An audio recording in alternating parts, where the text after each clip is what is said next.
we did pretty well understanding terrestrial worlds, which are relatively similar to Earth.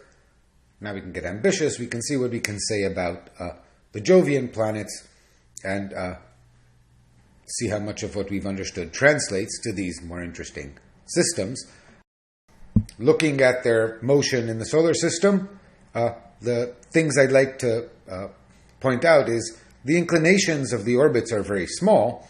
The periods of the orbits are interesting.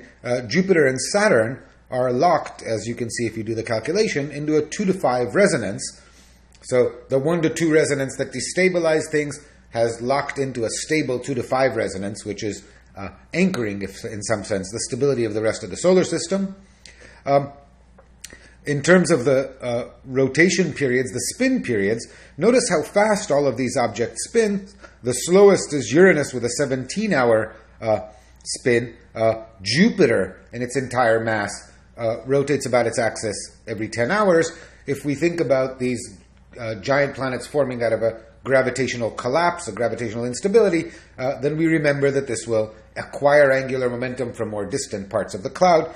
This explains the rather rapid spinning motion and will have consequences as we go along. The other thing to note is that the tilt angles are moderate except for Uranus, which has an axial tilt of 97 degrees, which means its axis essentially is not perpendicular to the ecliptic, but is essentially in the plane of the ecliptic. This gives extraordinarily marked seasonal effects on Uranus, and even from observations from Earth, we'll be able to remark those. Notice that those seasons are rather long, since the year is 84 years long. And so, in some sense, Neptune, with the longest year, was discovered about a year ago, one orbit around the Sun ago. What do we see looking at the surface? Well, the surface is the same as the atmosphere, because all of these planets have sufficiently thick atmospheres of hydrogen and helium that we cannot see through them with any instrument. And so the atmosphere is what we see. The atmospheres are hydrogen and helium. In the case of Uranus and Neptune, a trace amount of methane tinges them blue. And what we see when we look at this wonderful image of Jupiter is the lines of latitude tracing convection cells. The atmosphere is heated by the core from below, just as on Earth. This, in conjunction with the more rapid rotation, leads to these bands and zones, which are tracing the patterns of the convection cells. Together with the rapid rotation, you get very massive global winds, and at the interfaces between differing directions of global winds, you get intense storms, most famously the giant red spot on Jupiter, which is something the size of Earth, which we conjecture has been a storm the size of Earth, which we conjecture has been ongoing for 100,000 years. But there are many other persistent storms on Jupiter. Comparing this to an image of Saturn, we see similar things. We see the same band structure, although less pronounced. The dark coloring of some of the regions on Jupiter is attributed to the rising of some form of complex, perhaps hydrocarbon molecules, but nobody's precisely sure what causes the coloring, and in particular, nobody can explain why once in a while one of those dark belts disappears for a few months, as happened about 6 months ago, and then reacquires its colors. It's not a change in the global circulation patterns, but something else, and nobody completely understands it. We see the same kind of storm pattern on Saturn. We see similar effects on Uranus, and indeed similar effects on Neptune. On Neptune, what we notice is the hemispherical variations with season. This happens on Uranus. It also happens on Neptune, despite the tilt not being as extreme, simply because the seasons are so long that global hemispheric effects take place in the course of the 164-year orbit. Looking inside the planets, well, we don't do seismology on these giant planets. We conjecture the structure of their inside from modeling, as we do for the terrestrial planets, combined with measurements of the oblateness. The rapid spin causes all of these planets, like as indeed the Earth does, to be slightly thicker around the equator than around the poles. This is because of the effect of spin. By measuring how oblate they are compared to how they spin, we can produce some estimates of the internal structure. And the internal structure that seems to obtain for Jupiter and Saturn is that inside the external atmosphere of hydrogen and helium is a mantle made of metallic hydrogen. Hydrogen, if you look at its place in the periodic table, should be a metal. Metallic hydrogen is certainly not found naturally on Earth. It occurs only under very, very high pressures. It was only produced on Earth in, I think, the 80s. But it exists naturally under the extreme compression of the immense gravity and the immense weight of the heavy atmospheres of these planets. We have the usual hydrodynamic equilibrium where pressures in the cores of these planets are very, very extreme and decrease as you move out. But since the atmosphere is thousands of kilometers thick and very heavy, even at the bottom of the atmosphere, pressures are intense. Metallic hydrogen is a conductor. The rapid rotation, together with the existence of metallic mantle, causes a conducting metallic mantle, leads to a strong dipolar magnetic field for all of these planets.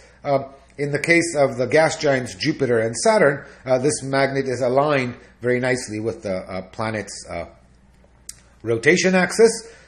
In the case of Uranus and Neptune, the mantle is actually compressed ices, so water, ammonia, methane, etc., at high density.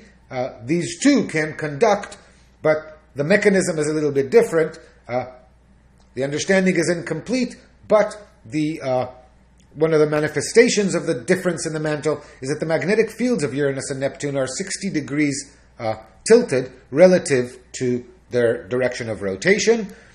Inside each of these is a core, presumably the seed that started the planet's growth. As you can see in this image, the core is roughly Earth-like in size, probably more massive because compressed, and has an iron-rich inside and perhaps a silicate outside if it chemically differentiated. So the core of each of these planets is about the size of Earth itself. Now, again, the interiors of these planets are both extremely compressed and very, very hot. In the case of these planets, much of the internal heat, remember, only the core is rich in heavy elements. Here, this is a tiny fraction of the actual huge planet. And so radioactivity does not play a large role in maintaining and producing internal heat. Internal heat is produced by Kelvin-Helmholtz processes, by precipitation, and by increased and continuing compression of the interiors of the planets. In the case of Saturn, precipitation of liquid helium. So liquid helium rain at high pressure is the mechanism by which Saturn is chemically differentiating. And this is significant if you do the calculation of surface temperature based on our black body calculation compared to the measured temperature of the surfaces of these planets. You'll discover that both Jupiter and Saturn radiate about twice as much energy as they absorb from the sun. This is the difference is being made up by continual heating from the core through mostly Kelvin-Helmholtz processes. And we have this strong magnetic field. This is an aurora on Jupiter's north pole. These are aurorae on Saturn. And if we look for aurorae on Uranus, you can see that if you look at the ring structure that indicates the equator of the planet, this is not at the pole. The pole is way over here to the left. And the aurorae are showing up at intermediate latitudes. This is indicating to you the offset of the magnetic field. Indeed, this reminds us that the most impressive structures carried by these giant planets are their rings.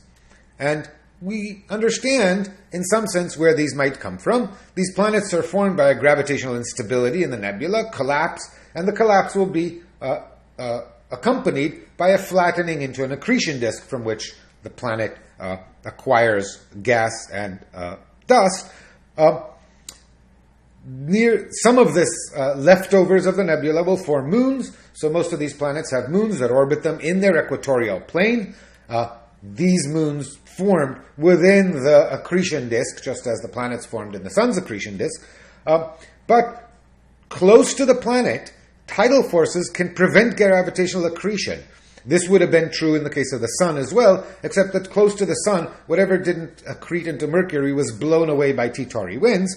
Planets do not generate T-Tauri winds, so whatever accreted near the planet, too close to form a moon, will produce ring-like structures, and we have ring structures around Jupiter, and ring structures around Uranus, and Neptune, and ring structures around Uranus, and the beautiful, magnificent rings around Saturn. For reasons nobody completely understands, the rings around all of the three giants other than Saturn are dusty and dim, whereas Saturn's rings are almost 99.9% water ice. Water ice, as we know, is brilliant and shiny, which is why the rings appear so bright. We see here that the rings are discrete. The large gap here, the Cassini gap, is visible in a moderate telescope from Earth. The slightly smaller gap farther out, the Encke gap, is visible with a more advanced telescope. But upon closer inspection, it turns out that these rings have a very, very fine internal structure. We'll get into that in a second. Let's understand what it is that I'm saying when I say that too close to a planet a moon cannot form. The limiting distance, the closest distance at which it can form, is called the Roche limit. It was computed in 1848 by Roche. And the idea is this.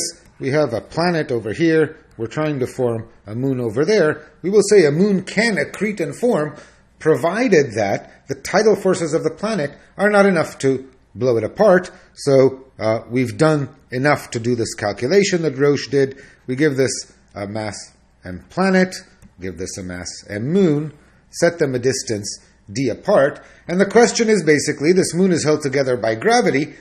Is the moon's gravity enough to hold it together against the tidal forces? If we drop a pebble on the surface of the moon, will it be lifted by tidal forces or not? And so we know how to do this. We need to compare the tidal acceleration due to the planet's tidal forces on the moon. We computed this in the past. It's 2 times g times the mass of the planet times the radius of the moon divided by the distance cubed. This is the tidal acceleration with which the planet tries to stretch the moon as we have it here in the horizontal direction. And we need to compare this to the gravitational acceleration due to the moon's own mass at its surface. And this, of course, is g times the mass of the moon divided by the radius of the moon squared. As d gets smaller, the tidal acceleration increases. When it overwhelms the moon's own gravity, the moon will simply fall apart as long as it's gravitationally bound. Or if we're trying to form a moon by gravitationally binding moonetesimals, the moon will never form and will end up, as we'll see, with ring structures. So let's write these two and set them together. This is setting the gravitational acceleration on the moon's surface equal to the tidal force generated by the nearby planet, dividing through by r and canceling the g's as usual.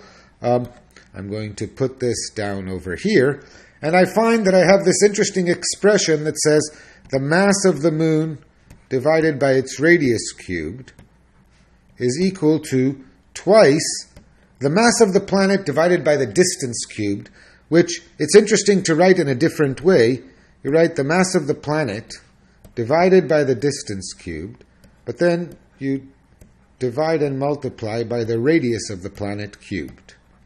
Now, why is this a useful way to write it? Because the cube of the radius is a measure of volume. Remember that the volume of a ball is 4 pi over 3 r cubed, and that if I know the average density of an object, then its mass is the density times the volume. So dividing the mass by r cubed up to irrelevant canceling factors of 4 pi over 3 gives me a measure of the density. In other words, what this equation tells me is that the density of the moon is twice the density of the planet times the ratio between the cube of the ratio between the radius of the planet and the distance between them when that distance is at the Roche limit, when tidal forces are just enough to rip the planet apart. In other words, I can now solve for D in terms of the densities and the solution that I get. So here's the expression written that way. Again, I rewrite things in terms of the densities, and this says that the density of the moon is twice the density of the planet times the radius of the planet divided by d cubed. Now multiplying through by d cubed, dividing by rho m, I finally find, and then taking a cube root to get my answer, I find the fearsome equation on our splash page that says that the Roche limit, the closest distance at which a moon can survive, that's d, the Roche distance, is given by the radius of the planet times the 1/3 power of the ratio of twice the planet's density to the moon's density. To make a reasonable calculation, let's assume, for example, that we're describing Earth and Earth's moon. What is the nearest distance to Earth that our moon could possibly have formed? Remember, it formed much nearer. Well, let's give the moon half of Earth's density, so twice the Earth density divided by the moon's density would be about 4. 4 to the 1/3 is about 1/6. So in the case of a planet twice as dense as its moon, you find that the minimum distance is about 1.6 times the radius of the planet if rho planet is twice rho moon, which is the case for our moon. And so our moon could not have formed less than about 2 Earth radii from the center. In other words, about 7,000 kilometers away from the Earth's surface. Nearer than that, our moon would have been ripped apart by Earth's tidal forces. And this is a very useful expression. Objects inside the Roche radius cannot possibly be gravitationally bound. Now, that does not mean that they are completely ground to dust. At some point in the solar system, the rough scale is about 1 kilometer. We will do a homework problem that will help us understand how that happens. At some small scale, remember the planetesimals were held together chemically. Smaller things are held together by chemical forces. They, at small distances, are able to withstand gravitational tidal forces, but gravitationally bound objects will be dispersed over time. And so the way that this will work is if you bring a moon to within the Roche radius, which is indicated by this white ring, tidal forces will elongate it, and when it crosses the Roche radius, it'll start to fall apart. Remember, it's being extended, so parts near to the planet will fall towards the planet, parts far from the planet will fall away from the planet, and because they're all moving, imagine this thing was in orbit, all of the moon was moving with the same orbital velocity. The bits that have fallen too close to the planet are now moving at a speed too small for their now lower orbit, so they will fall into elliptical orbits with this as their aphelion, and the bits that are falling away from the planet will be moving too slow, so they will fall into elliptical orbits. And when everything settles down into circular orbits, the guys that fell towards the planet will have advanced ahead. The guys that fell away from the planet will have been left behind, and basically the whole structure is smeared out along a ring. We'll see this happening again and again. When tidal forces rip something apart, they generate, that is in orbit, they generate a ring structure. So this is where the rings could have come from, or why the rings form but no moons. But stability over the long term of such a ring structure, you'd expect collisions between ring particles, you'd expect admixture. Looking at Saturn's rings, we see that there are changes in composition between thousands and thousands of ringlets. It's not completely understood what maintains the stability of this amazing structure. For the record, Saturn's rings are about 150,000 kilometers in width, but by some measures only 400 meters in thickness. This is an extremely thin object, precisely on the equatorial plane, and made up of essentially chunks of water ice, but with various additives or various trace amounts of other materials so that they have slightly different properties in the various ringlets. And one of the things that helps maintain this structure is the existence of moons that orbit both within the ring system and outside it. They produce these gaps. These gaps that are marked here are gaps at which objects orbiting in the ring would be in resonant orbits with the moon. Just as in the asteroid belt, this would cause them to be moved into eccentric orbits and eventually ejected. So nothing orbits in the gaps, and this separates ringlets from each other. Moreover, there are moons that orbit inside the rings, inside the Roche limit, where a moon cannot exist. Indeed, those moons are slowly being ripped apart and perhaps resupplying material to the rings as the material is being lost to collisions. And these objects are both very beautiful and very intriguing, and I don't think we completely understand what maintains their structure, but they're certainly a generic property of accretion systems.